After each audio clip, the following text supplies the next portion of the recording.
Reagan White House to talk about how the U.S. can best prepare and respond to a complex, evolving threat. Mike Sikora, thank you so much for joining us. Great to have you back on the show. It's always a pleasure.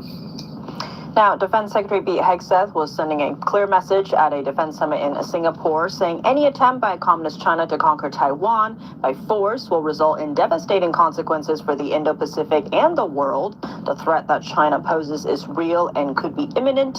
He also adds that President Trump has also said the Communist China will not invade Taiwan on his watch.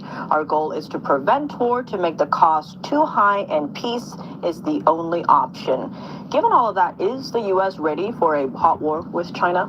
The bottom line is, it will not go hot until China strongly believes that they will win. Okay? So they'll continue to dance around with trade agreements and all these other things until they know they can win.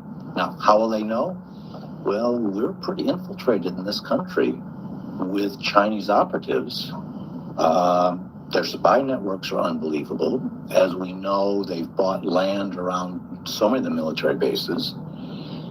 They're intercepting. We've had the balloons, so they keep very tight track on exactly our war preparations, including one of the things we addressed before was the cranes. So their cranes are actually looking at what's being brought in, what's being moved around to the bases, along with all the drone data they have. Because remember, they own most of the drones in the United States are owned by China. Okay, they come from China. And the data that comes out of that drones, thanks to China, they said, store it here. You can get cheap storage. So they got all this data. They're tracking this very tightly. So the bottom line is, the question isn't, should we, will we be ready when the hot war goes? And when will it be? But rather the question is,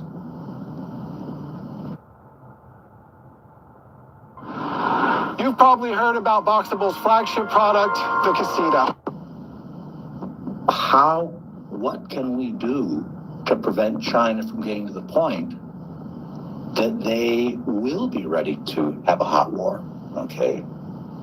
So the real thing that we have to address, we have to debate is, how is it that China was able to continue to increase their competitive advantage relative to the United States for decades and continue to increase their competitive advantage unabated by anything that we're doing?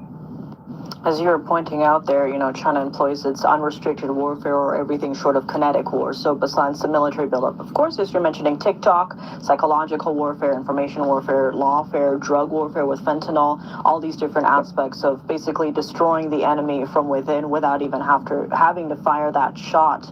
Given Communist China's strategy here, how should the U.S. be responding or, countering this? Well, if you look at it, and Xi Jinping has said this repeatedly, it's every speech just about technology exploitation is the foundation of a country's strength and growth.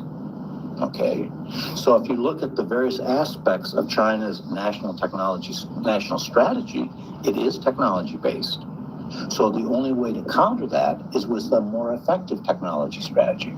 Okay, now, it's extremely important to differentiate, because somebody says, we got the CHIPS Act. No, that's not a technology strategy.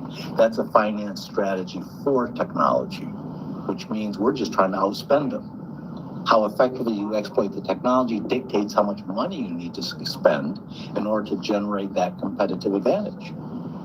So the only way to counter China's national strategy, which, as you said, is all of government, all competitive environments in a unified fashion, the only way to counter that is to counter the foundation, which is the technology exploitation. So the only way to counter China is with a more effective national technology strategy. What would that technology-focused strategy be in the U.S.?